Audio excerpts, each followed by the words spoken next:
Hey, what's up? Andrew Kramer here, and in this tutorial, we're going to create an ocean surface that's going to reflect our background. So, something like this. Okay, so let's go ahead and get started. I'm going to create a new composition, and I'll use the DV preset and choose OK. I'm going to create a new solid, and we're going to make it 1200 by 1200 and choose OK. I'm going to choose Effect, Noise, Fractal Noise, and Effect, Blur, Fast Blur, Repeat Edge Pixels, Blurriness 25. Then I'm going to turn it into a 3D layer and rotate it till it's flat and then move it down so it's a floor. Then I'm going to take our cloud image and drag it out, turn it into a 3D layer, and then we need to move it to the back. So if we push back on the Z space just till it runs into the back so it looks like a T, and if we go to the top view, we can adjust this to match up a little bit better. Back to the active camera now. Okay, speaking of cameras, let's create a new one. And I'm going to choose the 35mm preset, choose OK. And what we want to do is duplicate our cloud layer. So let's move it up till it lines up right with the bottom. And let's shut the bottom layer off and choose Edit, Duplicate, and move our second copy of the clouds down and then rotate it upside down. Then move it to line up right with the bottom. And I'm using the arrow keys on the keyboard to move it up and down. Then go ahead and turn on the fractal noise layer. Okay, the next step is to pre-compose the fractal noise. So I'm going to choose Layer, Pre-compose, and we'll call this Water Map, and I'll choose OK. Okay, and now I'm going to shut the water map off. So the next step is to create the watery refractive surface. So I'm going to create a new adjustment layer, choose Effect, Distort, Displacement Map.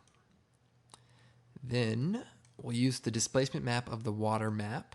Then let's increase the amount of displacement happens.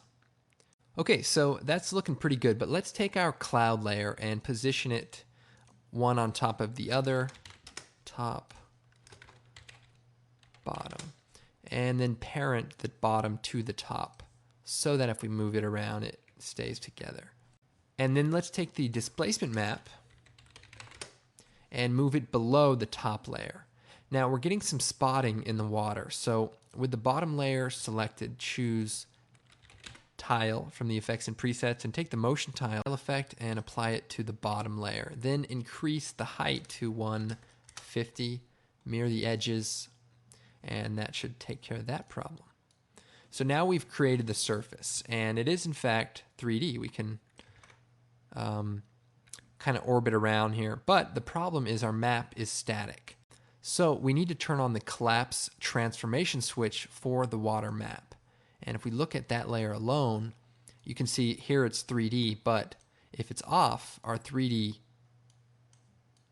isn't happening. So with the collapse transformation switch on and the layer off, we can then orbit around and create sort of this ocean-like surface. Now, let's go ahead and take the Track Z camera tool and just move in till our edges are complete there. And basically, we can rotate around this as if it were a large watery surface. Let's go ahead and animate the water surface. So I'm going to Alt double click on the map. And in the fractal noise options, we have the evolution. So if we rotate this, you can see it sort of animates. So click on the stopwatch for the evolution, move forward a few seconds, and we'll go 2 revolutions. So 2 times 360. And we'll go back into our main comp, and let's go and preview what we have. Okay. So as you can see, the water surface is now fluctuating. So that's kind of the effect we're after. Because our displacement is then linked to this map of the water, anything we do to it in here will affect it inside of this comp. Now let's take the bottom layer of the water and choose Effect, Color Correction, Curves. And let's just bring the brightness down some. And let's choose Effect, Color Correction, Tint. And let's bring the amount of tint down so it matches with it. So the water is basically a little bit darker than the sky. So now we can actually animate the camera.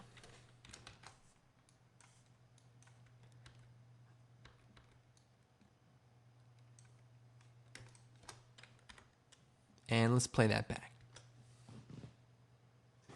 So what we have is a camera move with the water fluctuating. So remember, this is all 3D, and just like in the previous tutorial, you can actually add video elements or logos and place it on the surface of the water with the reflection and create some very cool effects. Okay, well, I hope you enjoyed this tutorial. My name's Andrew Kramer, and you can check me out at videocopilot.net. Once again, thanks for watching, and I'll see you next time.